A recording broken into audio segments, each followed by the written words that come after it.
یار وہ بھی تو وظیفہ پوچھنا جس سے اللہ راضی ہو جائے. لوگ کہتے ہیں پیر جھوٹے ہیں، جعلی ہیں. میرا کہنا یہ ہے کہ مرید بھی بڑے جعلی ہیں. وہ پیر صاحب سے آ کے کہتے ہیں میری دنیا داری نہیں چل رہی، کوئی دعا کر دے. دنیا داری سے پیر کا کیا تعلق؟ یہ تو نے جا کے مشورہ کسی تاجر سے کر لینا تھا، پیسے کیسے کمایا جاتا. جعلی مریدی کرتے ہو.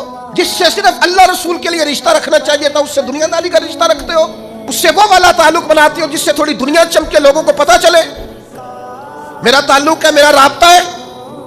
حضرت سلطان باہو رحمۃ اللہ نے رو کے کہنے لگے. کسی نے کہا تھا حضور بڑے مرید ہیں آپ کے، تو حضرت سلطان باہو رو پڑے، فرمانے لگے رب دا طالب کوئی نہیں ملیا.